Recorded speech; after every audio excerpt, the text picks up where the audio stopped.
I assume there's nothing going on. Paula, I'm gonna let you just be my, in case there's issues, you can just kind of let me know. Okay. If you want me to stop and be like, hey, it's not working. Okay. Today we're going to talk about, actually I've kind of changed the title multiple times now and kind of renamed it Blended Google Classroom, because I've got a lot of big ideas and some proposals for us as, at a small level, me and maybe just a couple other teachers, but on a bigger level, perhaps as a movement within the district. And I'm not saying everybody has to do that, certainly I'm not in that position, but just some ideas to challenge our mindsets and how we do class. So we're going to talk about the idea of a blended classroom and integrating that with Google Classroom. And I was going to show this video, Baby Steps, with, if you've ever seen What About Bob, right? Let's see if the videos work. So Paula, let me know how successful this is going to be as a result. So let me know if the audio is working, etc.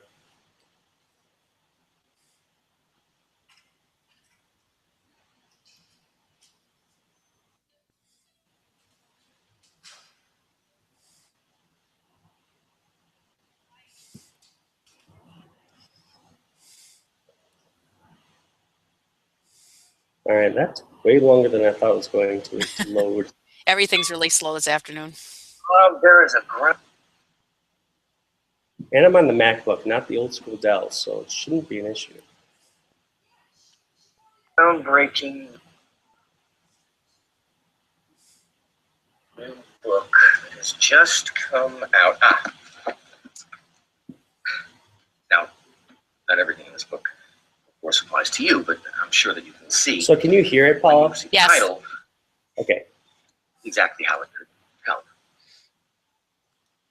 Baby steps. It means setting small, reasonable goals for yourself, one day at a time. One tiny step at a time.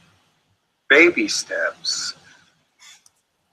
For instance, when you leave this office, don't think about everything you have to do in order to get out of the building. Just think of what you must do to get out of this room.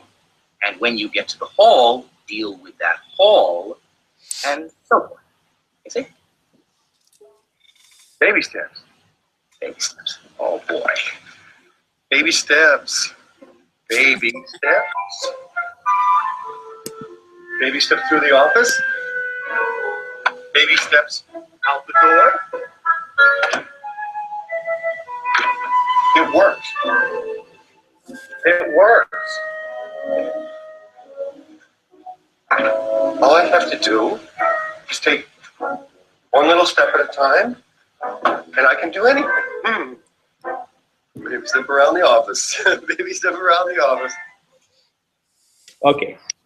So as we're within technology, you know, even just Paul and I were just talking about how even within Google Hangouts, we're not masters of this, and there's little issues, and that's how it is, tech tolerance. So we're kind of learning even within this process of even just doing this training here today. But we're all taking baby steps over as far as to reach a certain goal, right? And that might be the end, might be personalized learning, which is what I'm going to advocate for today. So baby steps towards the model of personalized learning, okay?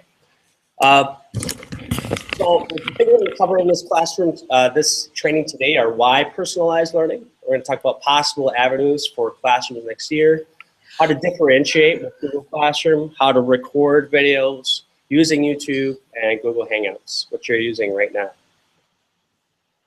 All right, so these are kind of the, I'm not going to say the only 5 types of classrooms out there, but the first one you should definitely be familiar with, and that's probably what you have today for most of you, and that's just your face-to-face, that's F2F, or a brick and mortar, a traditional classroom. And obviously it's great, and that's mostly what I do, but the issues come when you have absentees, you have suspensions, you don't have kids that can be there, and then how do you differentiate for all those students, all those 30 kids that are 30 individuals, not some Model T that we're pushing out of a factory, okay? So I had a couple of videos on here. I'm gonna be showing you a lot of videos in here just to kind of familiarize you with. And the first one is actually just from a Star Trek movie to give you the idea of what virtual learning might be. Imagine no teacher, essentially. And not necessarily advocating this, but it could be really effective in certain situations. So it's the idea of what virtual learning might be. I was thinking it might be a little more seamless. I was probably doing double time with the Hangouts and this.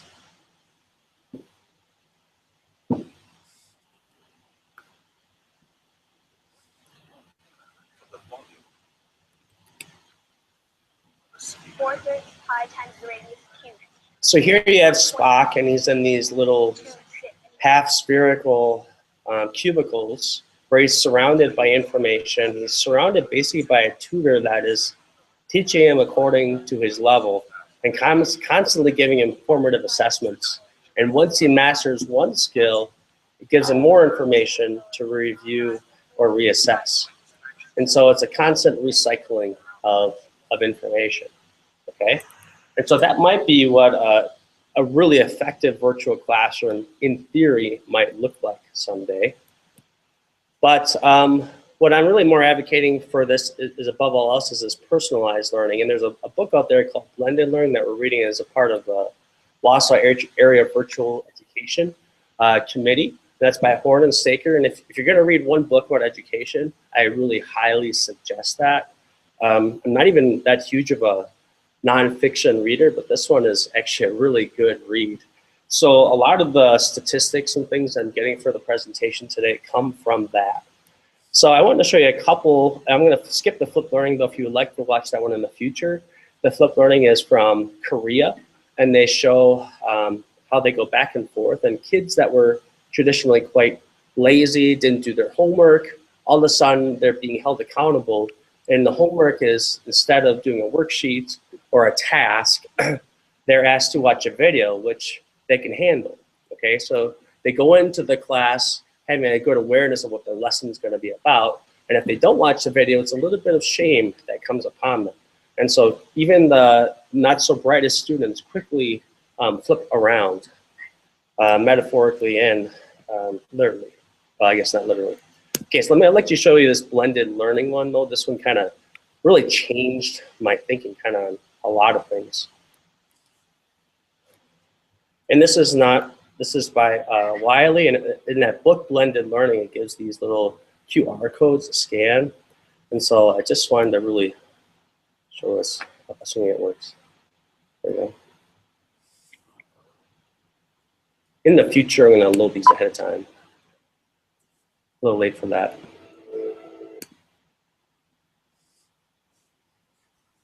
Don't worry, it's not going to be all videos. Right now, just 4% of students entering high school in South Los Angeles are graduating from college. For us, that's unacceptable.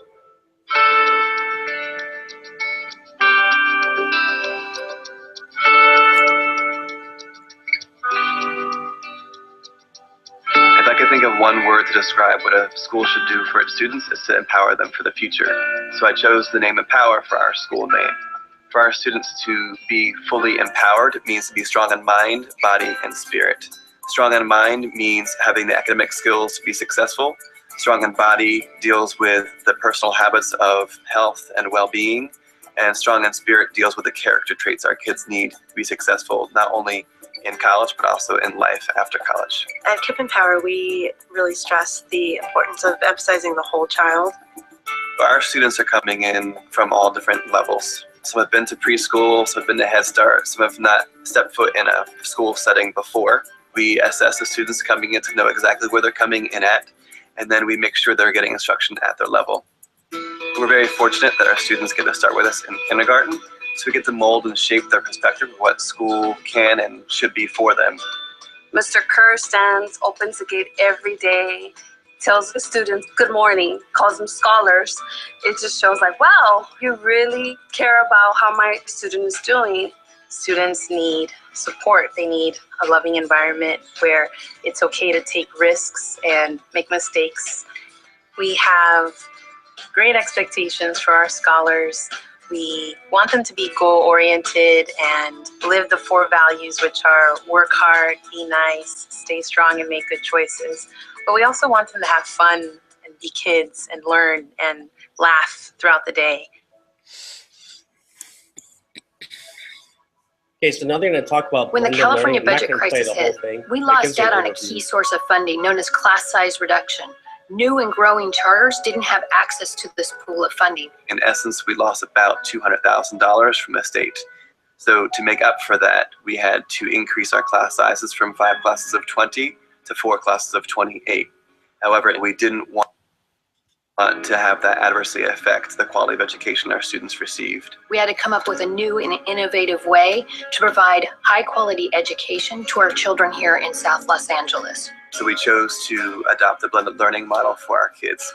Blended learning means that our students both learn from the teachers as well as from the computers to make sure our students are in small groups for the 4 core content areas. Our blended learning model has 3 configurations. During science and writing, half of the class rotates between the lead teacher and the computers. In reading, we divide the class into 3 groups that rotate between 2 teachers and a computer station. During math, the class is divided between 2 teachers who may utilize the computers for additional support. This allows the classrooms to have 2 adults in the room for most of the day and ensures a 14-to-1 student-to-teacher ratio or better. I didn't know what small group instruction was before I came to KIPP. It was always having a class of 30 to 35 kids and kind of teaching to the middle, hoping that the high kids don't get too bored and the low kids kind of catch up. So the small group instruction really allows us to differentiate our lesson plans for the students no matter what their needs are. They're rotating in specific centers and stations, as well as small groups with their teachers, be it an intervention teacher or even the classroom teacher. Keeping computers inside the classroom rather than utilizing a separate computer lab is also critical to providing a cohesive learning environment. The computers can be utilized throughout the day in various subjects as needed. This model ensures that the students working on the computers are integrated in the classroom setting with their teachers and classmates. The technology in the classroom serves 3 roles. First, it frees up the teachers to work with small groups. Second, it develops the students' 21st century skills. Third, because it uses adaptive technology, it will zoom the students forward if they're accelerating, and it'll cycle back if they're struggling. Computers are not intended to replace the teacher.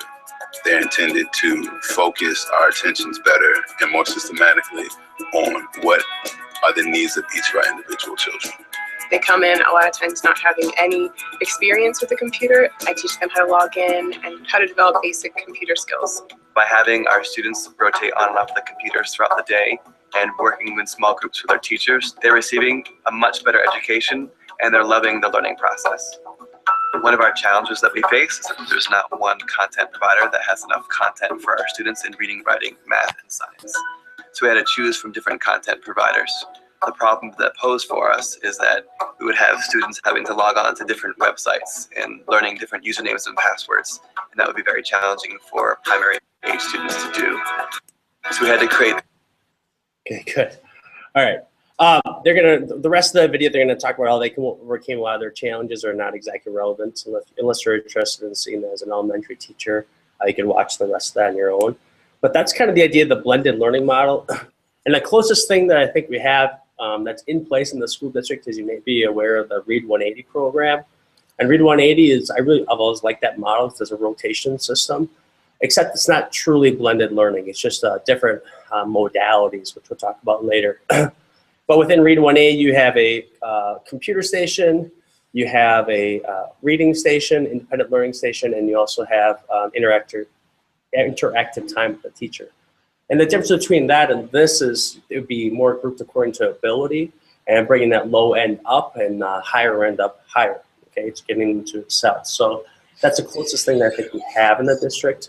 And we always talk about differentiating within the classroom. I think some teachers do a really good job of that, but I don't know that they go quite to the individual level, which is really the goal, I think, of any educator, really, if they could, reach every individual student. And so if that's our goal, then the term for that is personalized learning.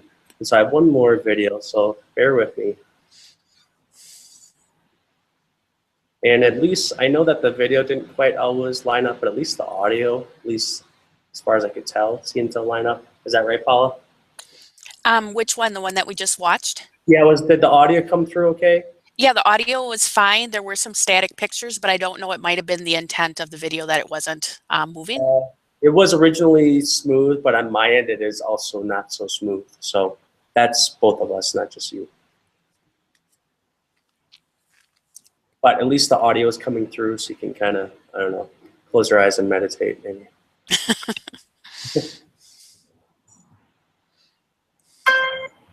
And this is by far my favorite. So this is about personalized learning.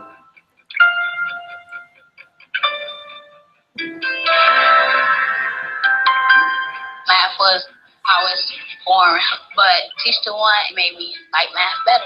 I am good at math since Teach to One started. It's a fun way to learn math. Every day or every period, there's something different. We're getting access to more math because we get to try different things. You got it. I get to be more advanced. When you don't understand, it specializes just for you. It's just personalized for me. We want to learn. We motivated to learn. How many P's are you multiplying? Oh. Teach to One provides the instructional content that that student needs based upon where they are individually. This program gives us a way to differentiate instruction. This was a paradigm shift here at the school. Spencer Academy is located in the west side of Chicago, which is considered to be one of the toughest areas in the United States. Just to be honest with you, in my community, people aren't used to giving their full effort, and they're not used to being challenged, and they're not used to actually someone saying, hey, I expect better from you. I was always seen as one of the bright kids. If there was a test, teachers wouldn't be like, okay, Steve, we don't have to necessarily worry about teaching you so much and answering your questions because we know that you understand it. But when it came to math, I'm almost an entirely different person. I'm like failing. When you have a student like Steven in a traditional classroom, it's easy for him to get lost. They weren't teaching me, they were teaching the class. And that was kind of the problem. I failed math last year in the third quarter, and it actually kept me from being able to apply to a school that I wanted to go to. And that's an 8th grader, that's the worst thing that could ever happen. Teach to One came from my own experience as a teacher. What was hard for me, and I think what's hard for many teachers, is how do you teach a class that's engaging for students at the bottom and not boring for students at the top? And that's the problem that our partner schools around the country are solving when they choose to replace their traditional textbook-based math program with Teach to One. You cannot address 3 or 4 different needs with one curriculum in the same room at the same time. Somebody gets left behind. I mean, people don't like to say that. They don't like to say it out loud, but that's a fact. Teach to One uses many different modalities or teaching approaches to support personalization. In a Teach to One classroom, it's really not like a traditional classroom. We take a set of 4 or 5 classrooms and create an open space. Kids can be working independently on a computer. They may be working with a live teacher, or a kid could be doing good old-fashioned, open up a book, turn to page 42. It is a great way to learn because every kid doesn't learn the same. Since I learned by listening, the best modality for me would be a virtual instruction. I like small group collaboration. Live investigation. Independent practice. Peer-to-peer. The favorite modality has to be task. Live tutoring. We're going to add the variable. Every 35 minutes, they are moving on to something which may be the same skill, but to them it feels like something new. It'll continue to give you the same subject in different ways until they realize that you have it. It's making sure that I learn. With Teach to One, someone like Steven can be successful. The exposure to these sophisticated math concepts forces him to challenge himself, which will be able to take him far. We have joy in it now. I got to raise my grade, and I go into high school that I wanted to go to because of this program. So it may sound like cheesy, but this program... Okay, I think you get the idea. I think we would all love to have, especially as a middle school teacher, I would love to have students just like Steven that say, hey, I want to learn, etc., even if it's a tough subject for them, like math. And so I think personalized learning is going to take us possibly there. And hopefully this will respond. Okay, so I just have a little data here on why personalized learning. So I hope that helps us. There we go. So first of all, we talk about having a student-centered classroom, and I don't think anything could be more student-centered than the individual. So You know, this is kind of where the rubber meets the road, and we say, are we really going to focus on that student or not? With personalized learning, it's not just technology. So when you think of that, is I gave all those different modalities, and then there's peer-to-peer, small group learning, tasks. It's not all just being sitting on there on the computer. However, technology does a great job of meeting them where they're at their level. Okay, so it becomes difficult to differentiate for 30 students. So in this book, Blended Learning, it talked about how tutored students outperformed 98% of the other control group. And so the idea of tutoring is one-on-one help. So that would be like the epitome and the very goal of personalized learning, is just to tutor that student and sit down with them and work on everything they can and just get them further and further on a personal level. So if we almost have only 2%, there really wasn't any difference, and that could then be individual, whatever it may be, then we have to almost say that it works. And furthermore, schools that utilize this method have seen a 20% higher outcome as far as scores, et cetera, than the national average. So there's also some pros on the side. There's a survey, 69% are more engaged, 51% have improved of staff and administration, 39% of the schools had greater student retention, 28% improved on test scores, 22% higher grades, 22% better attendance. So that's quite a bit of evidence there. So these are some of the options that possibly we could integrate into our own classrooms. And you'll notice that I started to put on there, and I gave rights, I believe, to Paula and maybe a couple others, if you want to add some things on there. And let me just back up a little bit here to the Google Hangout, and let me see if anybody commented yet. Should be this one, yep, right here. I don't see any comments. Of course, it's going to do that, but there's a little chat window on the side.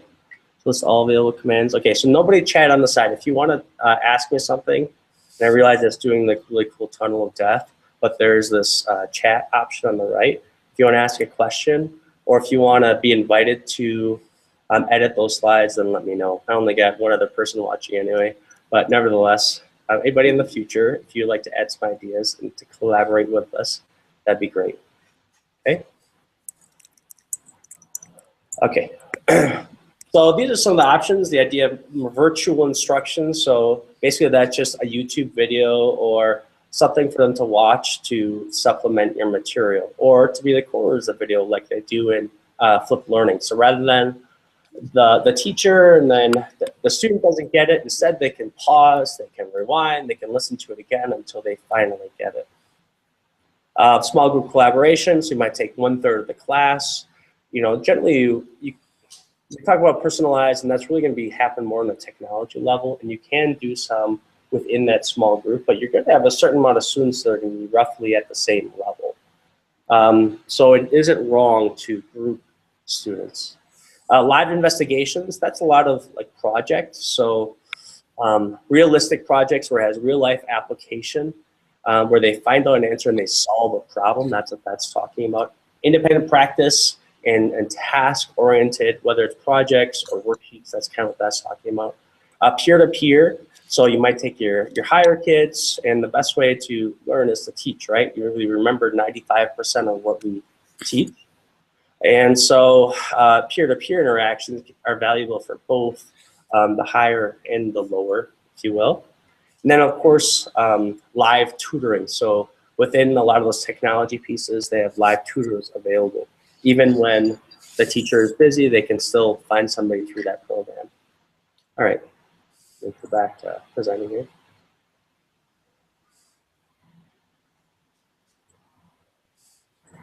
So I've done a number of Google Classroom trainings, and if I was gonna advocate one thing this year, it'd probably be Google Classroom. There's two things this year, probably Google Classroom and this really easy program called Hangouts.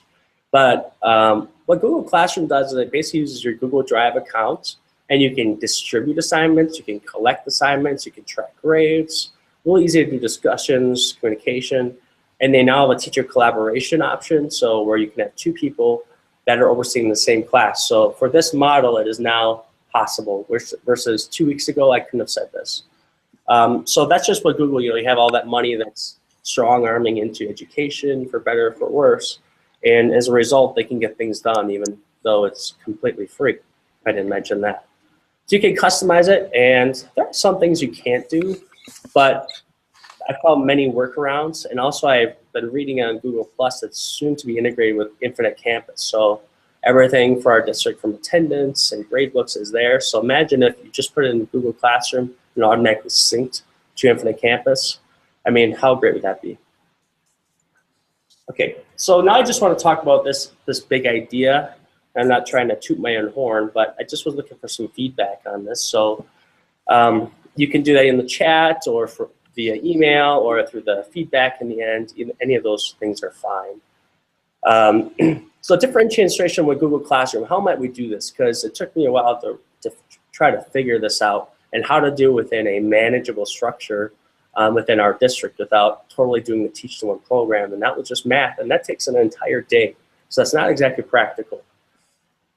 So my idea was with all units, we already do pre and post tests. We collect data, we do a pre-test, and then based on that data, we measure their growth from beginning to end. So imagine that on almost a daily level, okay? We would also have a unit test, but also daily formatives. So we would analyze the data for missing skills and knowledge and group students accordingly. That's kind of the overall picture.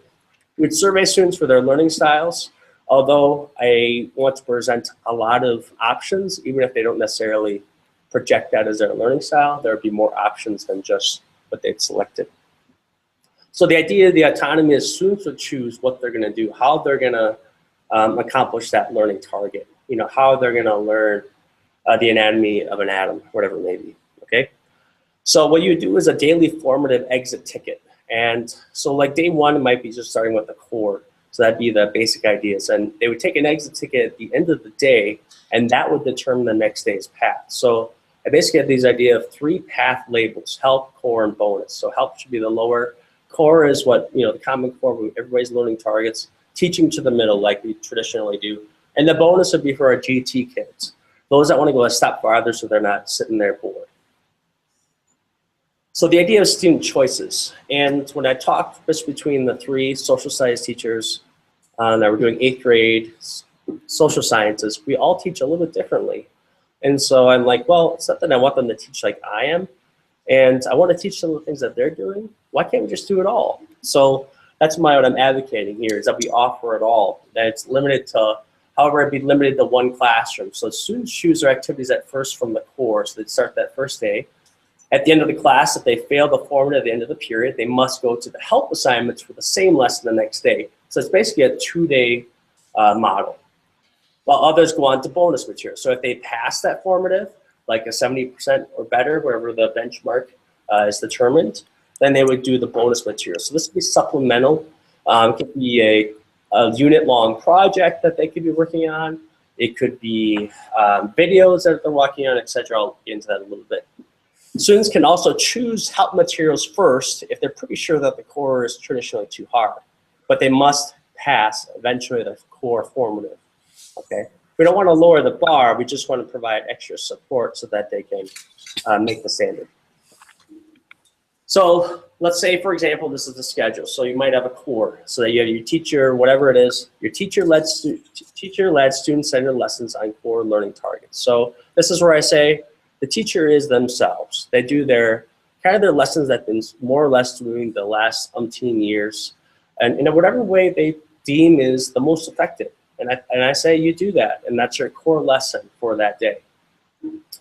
At the end of the class, you would have a formative assessment, and based on the students' achievement in that formative assessment, that would determine their next path. So it's like you're teaching the core every other day, and making sure everybody gets it by the end of the second day. So that's starting to make sense. It's sometimes just in my brain. So the activity options on a core might be video lectures, or from the teacher themselves, maybe a doc, a form, a worksheet, small group time, collaborative learning, typical lessons. So whatever the teacher normally does, that's what they do on that day. Help day 2 is more, this would be for our lower tier students. So based on if they pass the formative or they don't pass it, it's going to determine what they do for day 2. So assuming they don't pass it, they would be in the help category.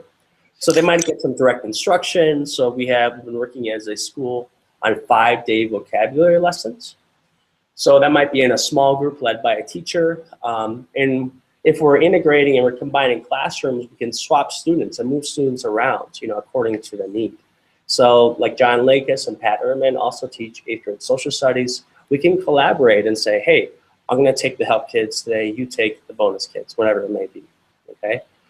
Another idea I was thinking is we could record readings. So a lot of kids struggle with reading and we don't have electronic versions of all the textbooks, but we do have something called YouTube. So we could easily just record those readings and get a scaffolded approach. And that way, if the kid needs to go over and over a certain term, like, I don't know, survey or sociologist, whatever it may be, then they can do that. Zaption is a really great tool that can help us accomplish that. Zaption basically takes a YouTube video and it allows you to insert questions in the middle of that. And I'll just kind of show you real quick what that looks like, but I'm not going to dig into it a lot. So this would be a YouTube video, and then you would have you'd watch a certain amount. She pushed the paper toward Vashti. She pushed the paper toward Vashti and quietly said, "Now sign it." Vashti thought for a moment. "I can't draw, but I can sign my name." And next week, when Vashti walked into... Okay, so you see all these little checks along the way. These are multiple choice spots within the video. And so it would have a little pull-up question here. Now this is the editor view. This would be my view, not the student view, but it's more or less the same. So I can determine where I want that video to stop and have little formative checks on that learning. So this could be an example of an exit ticket per se, or it could be an example of to help them to see if they're getting it or not. Okay, so we talked about even like in that Vulcan Star Trek video that he's getting it, constant formative assessments. Okay.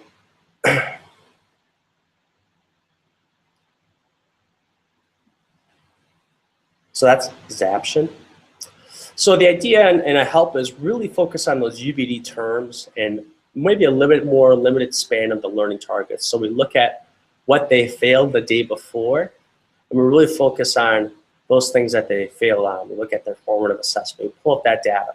And if it's not that large a number of kids, let's say 10 out of the 30 ballpark, this is definitely possible if you're not prepping for that next day's work. So again, we'd have vocabulary lessons. They can watch the lesson again and again and again. They can take the formative again. It's going to be the same formative, though maybe a little bit random, or random answers, or random questions, etc. But I'm not against, I'm not opposed to using the same formative. So if they fail, the help lessons again, or they can go on to the bonus. So let's say in day 1, they did pass it. So they passed that formative assessment, and then day 2, instead of doing the help, they would do the bonus route. So see, these would be some modular options that I'm basically kind of taking from that Teach to 1. So they could work on a project that's for the unit. They could start making videos to teach their classmates, peer-to-peer tutoring. They could do some content reading, so we can just give them some, like in Read 180, they're allowed to do independent reading, and as long as it's related to something, I'd say it's fair game. Or the teacher could provide them a list of 10 YouTube videos for that unit that they could watch, whether it's crash course, hip use, or teacher-created content, which would be something I'll show you how to do today. So I've already talked to a couple individuals here at school, and it doesn't mean that everybody's gonna love this idea, but I'm just proposing it. So even this is the idea that even the hardest working staff doing all they can, working in isolation, will hardly put a dent in the data. And I got that from an RTI book, but essentially it's the same application. So, I mean, if they're not passing something, why do we just keep going on and just kind of ignore them or say, well, he didn't do his homework? We make up all kinds of ways of blaming the students. So anyway, any individuals willing, I would like to partner with you regarding Google Classroom implementation, video creation, and formulas. Those are kind of the 3 pieces that I kind of see as necessary for this to work in. Maybe it sounds more complicated than it really is. So another idea, which is I'm doing right now, is using Google Hangouts on air.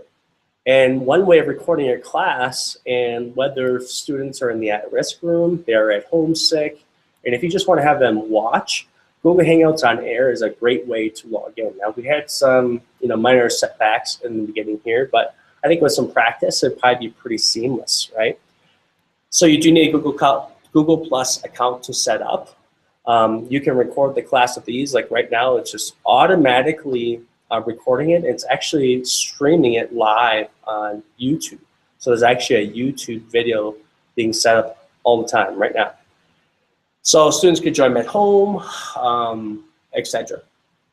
Again, it does take a little manipulation, but it's not really hard. And then behind me in the beginning, I had a clip from Napoleon Dynamite. Oh, yes, I love technology, but not as well as you see, right? But I still love technology. I was in forever, that song. Maybe it's stuck in your head now, and that's good. And that's the idea of a green screen, so I can change the background. So if I want to be doing the weather, or if I want to be talking about the Earth's core, or I want to talk about a historical map, I don't have to show a picture of that on my screen. I can just change it either while in production, which is what I could do right now, or in post-production. So, and it's actually easier than it sounds. So that's some basic setup. I'm just gonna, hopefully I can show on my webcam now.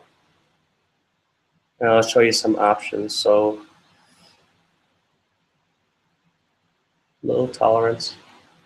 Maybe I'm the only one here. Is anybody there?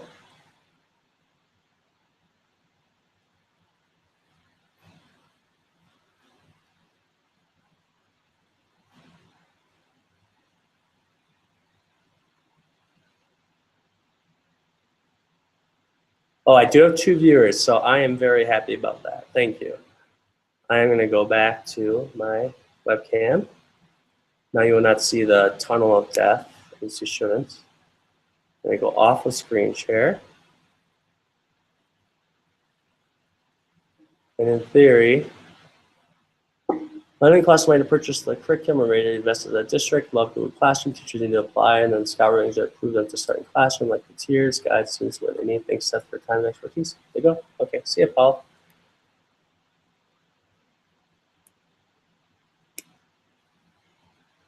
And then might not be able to see if it is. Oh, there we go. You could do it. Well, I am just going to stick with my screen share now. I don't think I'm going to get it back to camera. Okay. If you would like to make any comments, again, you can use that chat session. I'd appreciate that. But so there's some basic setup. So right now, you can't see it, unfortunately, but I have basically it's a green sheet, and I have it thumbtacked to my wall, and it's pulled tight, so it's basically one solid color. And there's a couple of different softwares, one of which I found a few days ago, actually. It's called Chroma Key Live and Siphon Recorder. So Chroma Key Live, which I'll just boot up now, and that's how it's spelled. You can always look it up.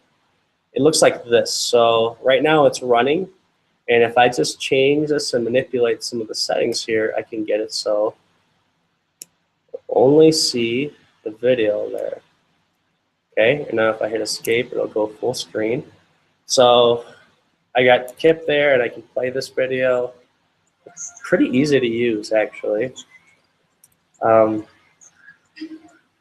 Pretty nice.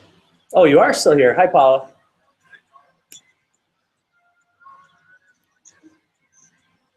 Okay, so that's Chroma Key. And in other words, if you install that software on your Mac, it works really well. And you see all the saturation is going to determine how much green to get rid of. So there is a fine balance here for how much tolerance, etc. Okay, but that's kind of how green screen works. All right, I'm going to stop that, and I'm going to go over to our other options. So that's green screen technology.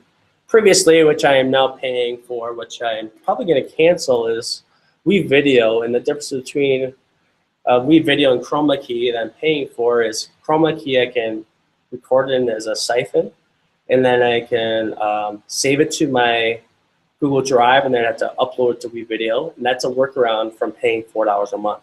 Versus in WeVideo, as long as I have the green screen set up, I just record with this green background, upload it to WeVideo, and then I can change it later, which is pretty nice too. Okay, so there are advantages of doing it WeVideo. So maybe after all, I won't do that. Okay.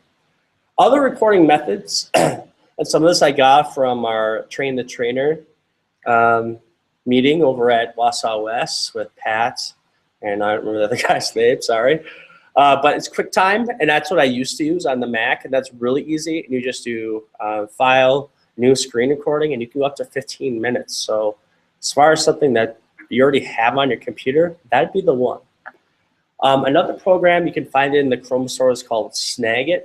And the advantage of this one is it's unlimited length. The disadvantage is you can't use your webcam. So imagine in the bottom right of my screen, you could see me talking right now. I don't have that activated. In the future, I'll figure that out. But that's what it can't do.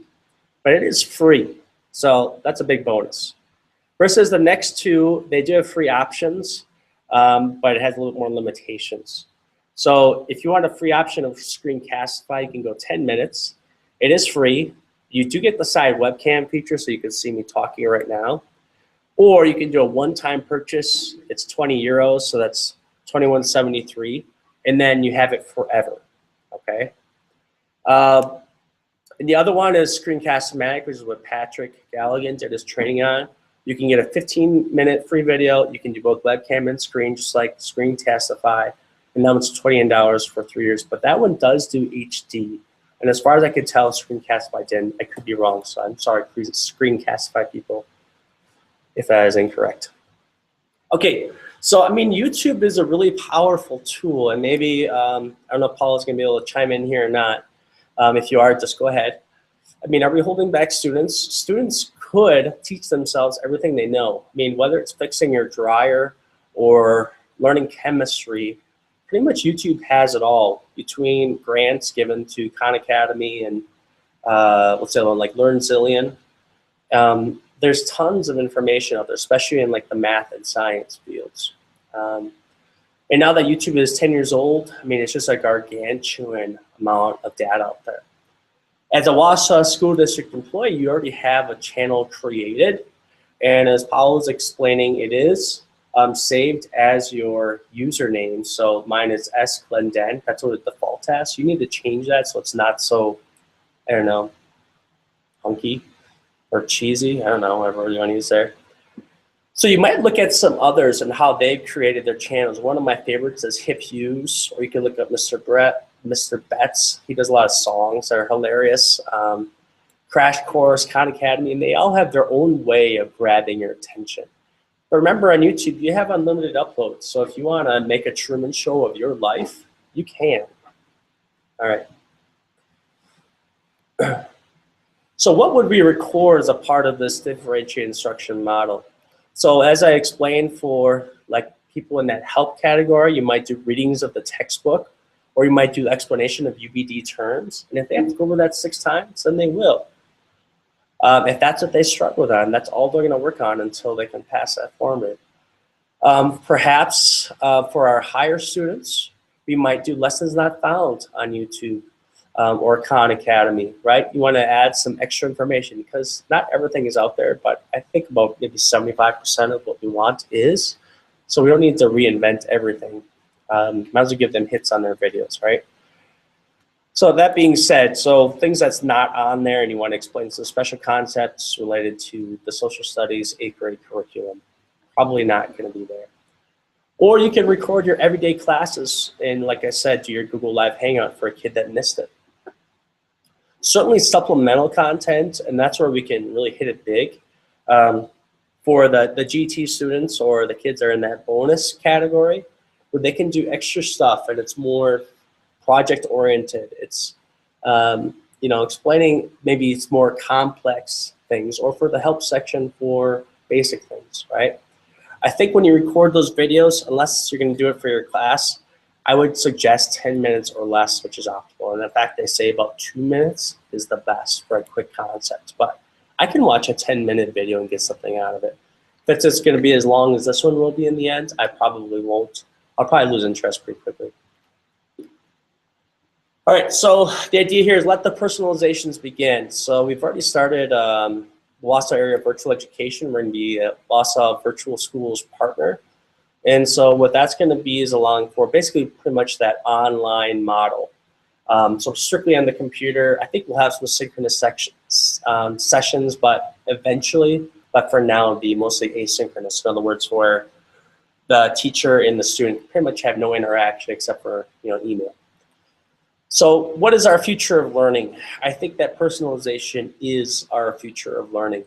As I already showed you that data where kids are outperforming because of these models, it's more effective. It is truly student-centered. It allows us to differentiate. It allows for student autonomy, which is part of the reason why it's 69% more student engagement. So what I say is let's make some videos, Let's, if you ever want to make a video, you just come over to my room, and if you got a good idea, we'll use this green screen, and I will be happy to make videos with you. Do I have rules of time? No, I have 2 kids, and I have a 3rd one on the way. So that's now a public announcement. So I'm going to have 3 kids, yay, under 4 years old. I don't know how I'm going to survive, but it's going to be exciting and fun.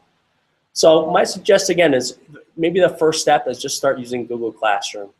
And you can watch some of our other district videos on using that. You just basically make a template. So what I did this summer, and then students turn in, automatically makes a copy for them. I want to turn it back in, it goes right to your drive. It's really slick. So there's a feedback form for me to get kind of, well, not payments, but credits for doing this training. I'm required to do monthly trainings. I'm not sure how effective they are since I have nobody in the classroom today. So can't be overly effective except for maybe some of you are watching. There's a couple ways you can do that. You can click on this link. You can copy and paste that short URL, or if you want to do the smartphone way, you can scan that. Okay.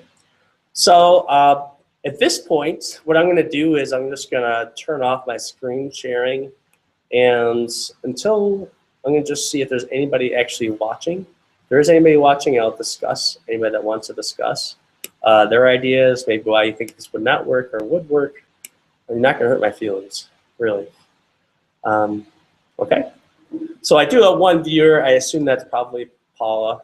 So, but if there's anybody out there that would like to discuss, then I'll be happy to discuss.